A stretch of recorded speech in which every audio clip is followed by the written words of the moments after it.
वासुदेवाय हरये परमात्मने प्रणतः क्लेशनाशाय गोविंदाय Namo Namo. Hello friends, welcome to my channel বৈদিক প্ল্যানেট। আশা করি আপনারা সবাই ভালো আছেন, সুস্থ আছেন, শান্তিতে আছেন এবং যে যার নিজের জীবন আনন্দে অতিবাহিত করছেন। বন্ধুরা, আজ আমরা গীতার নবম অধ্যায়ের তৃতীয় অর্থাৎ অন্তিম পর্ব সংক্ষেপে আলোচনা করব। আপনারা যারা আগের ভিডিওগুলি দেখেননি তাদের পেজে সার্চ করে ভিডিওগুলি দেখে নেওয়ার অনুরোধ করছি। তো আসুন আলোচনায় প্রবেশ করি। হে কৌন্তেয়, তুমি যা কিছু করো, যা কিছু খাও, যা হোম করো, যা দান করো আর যে তপস্যা করো তা সমস্তই আমাকে সমর্পণ করে দাও। জ্ঞানযোগের সাধক জগতের সঙ্গে মেনে নেওয়া সম্পর্ক ত্যাগ করে, কিন্তু ভক্ত একমাত্র ভগবান ব্যতীত অন্য কোনো সত্তা মানে না। তাই জ্ঞানযোগী পদার্থ ও ক্রিয়া ত্যাগ করে এবং ভক্ত পদার্থ ও ক্রিয়া ভগবানকে অর্পণ করে, অর্থাৎ সেগুলি নিজের মনে না করে ভগবানের এবং ভগবৎ স্বরূপ বলে মনে করে। প্রকৃতপক্ষে ভক্ত নিজেকেই ভগবানে সমর্পণ করে। নিজে সমর্পিত হওয়ায় তার কৃত সমস্ত লৌকিক পারমার্থিক ক্রিয়াদি স্বাভাবিকভাবেই ভগবানে সমর্পিত হয়ে যায়। এইভাবে আমাকে সর্বকর্ম সমর্পণ করলে কর্মবন্ধন থেকে এবং শুভ ও অশুভ সমস্ত কর্মের ফল থেকে তুমি মুক্ত হবে।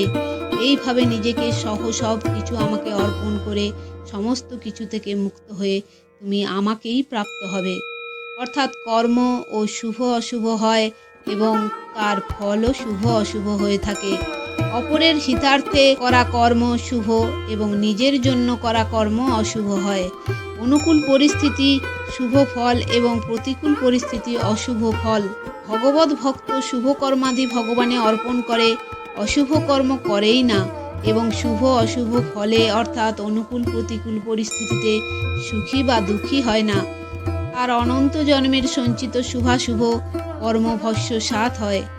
যেমন খড়ের গাদায় জ্বলন্ত খড় ফেলে দিলে সবই পুড়ে যায়, ভগবানকে অর্পণ করলে জগতের সম্পর্ক থাকে না, শুধুমাত্র ভগবানের সঙ্গেই সম্পর্ক থাকে, যা স্বাভাবিকভাবে প্রথম থেকেই বিদ্যমান। সকল প্রাণীতেই আমি সমান, তাদের মধ্যে কেউ আমার অপ্রিয় নয়, আবার কেউ আমার প্রিয়ও নয়। কিন্তু যারা ভক্তিপূর্বক আমার ভজনা করেন তারা আমাতে এবং আমিও তাদের মধ্যে অবস্থান করি। অর্থাৎ মানুষ ভগবানকে তার বস্তু অর্পণ করুক বা না করুক, ভগবানের তাতে কিছুই যায় আসে না, সর্বদা বিরাজিত। কোনো বর্ণ বিশেষ, আশ্রম বিশেষ, জাতি বিশেষ, কর্ম বিশেষ, সম্প্রদায় বিশেষ, যোগ্যতা বিশেষ ইত্যাদিরও ভগবানের ওপর কোনো প্রভাব পড়ে না। সুতরাং প্রত্যেক বর্ণ, আশ্রম, জাতি, সম্প্রদায়ের মানুষই তাকে লাভ করতে পারে। ভগবান শুধুমাত্র আন্তরিক ভাবই গ্রহণ করেন। ভগবানের দৃষ্টিতে তিনি ছাড়া অন্য কিছুই নেই। তাহলে তিনি কাকে দেশ করবেন এবং কার প্রতি অনুরক্ত হবেন? জীবী রাগ দেশের দ্বারা জগতে আবদ্ধ হয় এবং রাগ দেশ ত্যাগ করে মুক্ত হয়। তাই বন্ধন ও মুক্তি জীবেরই হয়, ভগবানের নয়। বৈষম্য জীবই করে, ভগবান নয়। ভগবানকে যে প্রেমপূর্বক ভজনা করে সে ভগবানে এবং ভগবান তাতে বিরাজ করেন, অর্থাৎ ভগবান তার মধ্যে বিশেষ রূপে প্রকটিত হন। তাৎপর্য হলো যে যেমন পৃথিবীতে সর্বত্র জল থাকলেও কূপে বিশেষভাবে প্রকটিত, তেমনি ভগবান সংসার মাত্রে পরিপূর্ণ হলেও ভক্তদের মধ্যে বিশেষভাবে প্রকটিত হন। ভক্ত ভগবানে প্রেম করেন এবং ভগবানও ভক্তে প্রেম করেন। তাই ভক্ত ভগবানে এবং ভগবান ভক্তে বিরাজ করেন। যদি অত্যন্ত দুরাচারী কোনো ব্যক্তি অনন্য ভক্ত হয়ে আমার ভজনা করে তাহলে তাকে সাধু বলেই মনে করবে, কারণ সে খুব ভালোভাবেই তার সিদ্ধান্ত গ্রহণ করেছে। জ্ঞানযোগ ও কর্মযোগে বুদ্ধির প্রাধান্য থাকে, তাই তাতে প্রথমে বুদ্ধির সাম্য আসে। বুদ্ধি স্থির হলে মানুষকে স্থিতপ্রজ্ঞ বলা হয়। জ্ঞানযোগ ও কর্মযোগে বুদ্ধি ব্যবসিত হয়। বুদ্ধি ব্যবসিত হলে অহং সর্বতোভাবে বিনাশপ্রাপ্ত হয়, কারণ অহং বুদ্ধির অতীত। সুতরাং মুক্ত হলেও অহংয়ের সূক্ষ্ম রেশ থেকে যায়, যা বন্ধনকারক না হলেও দার্শনিক মতভেদ উৎপন্ন করে। কিন্তু ভক্তি যোগে স্বয়ংয়ের প্রাধান্য থাকে, তাই ভক্ত স্বয়ং ব্যবসিত হয়। স্বয়ং ব্যবসিত হলে অহংয়ের রেশও থাকে না, কারণ স্বয়ং অহংয়ের অতীত। মন বুদ্ধিতে স্থিত কথার বিস্মৃতি হতে পারে, কিন্তু স্বয়ংয়ে স্থিত কথার কখনো বিস্মৃতি হয় না। স্বয়ং এ যা একবার গৃহীত হয় তা অখণ্ড থাকে। তাই আমি ভগবানের এবং ভগবান আমার, এর স্বীকৃতি স্বয়ংয়ে হয়, মন বুদ্ধিতে নয়। কারণ মূলে ভগবানেরই অংশ হওয়ায় স্বয়ং ভগবানের থেকে অভিন্ন। একমাত্র ভগবান ব্যতীত অন্যের সঙ্গে নিজ সম্বন্ধ স্থাপন করাই হলো ভুল, মোহ এবং বন্ধন। মানুষ যতক্ষণ নিজের মধ্যে বল, যোগ্যতা, বিশেষত্ব দেখে ততক্ষণ সে অনন্য ভাগ হয় না। সে তখনই অনন্য ভাগ হয় যখন একমাত্র ভগবান ব্যতীত অন্য কারো আশ্রয় না থাকে। সেই ব্যক্তি তৎক্ষণাৎ ধর্মাত্মা হয়ে যান এবং চিরশান্তি লাভ করেন। হে কৌন্তেয়, তুমি শপথ নাও যে আমার ভক্তের যেন কখনোই বিনাশ না হয়। অর্থাৎ মানুষ যখন সাংসারিক দুঃখে বিচলিত হয়ে পড়ে এবং তা দূর করতে নিজের দুর্বলতা অনুভব করে, সেই সঙ্গে বিশ্বাস করে যে সর্বসমর্থ ভগবানের কৃপায় আমার এই দুঃখ কষ্ট দূর হতে পারে ও আমি সাংসারিক দুঃখ কষ্ট থেকে মুক্তি পেতে পারি, তখন সে সেই মুহূর্তেই ভক্ত হয়ে যায়। ভক্তের পতন হয় না, কারণ সে নিজের বলকে আশ্রয় করে থাকে না, সে ভগবানের বল আশ্রয় করে। সে সাধননিষ্ঠ না হয়ে একমাত্র ভগবানেই নিষ্ঠাযুক্ত হয়। তাই একবার ভক্ত হলে আর তার পতন হয় না, অর্থাৎ সে পুনরায় দুরাচারী হয় না। ভগবান অর্জুনকে প্রতিজ্ঞা করতে বলেছেন, কারণ ভক্তের প্রতিজ্ঞাকে ভগবানও অতিক্রম করতে পারেন না। ভক্তির সামনে ভগবান নিজেকে দুর্বল মনে করেন।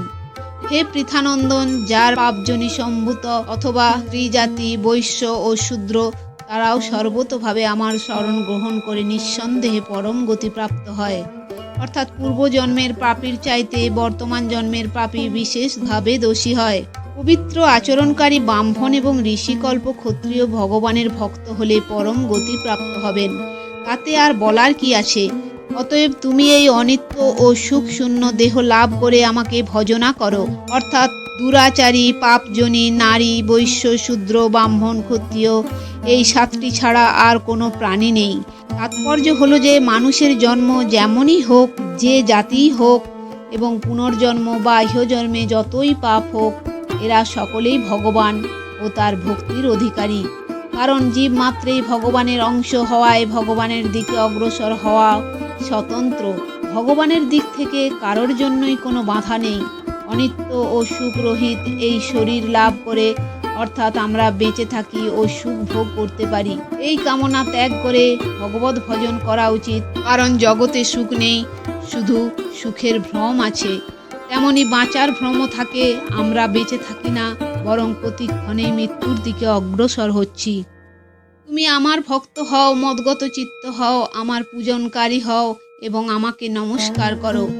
এইভাবে আমার সঙ্গে নিজেকে যুক্ত করলে, মত পরায়ণ হলে তুমি আমাকেই লাভ করবে।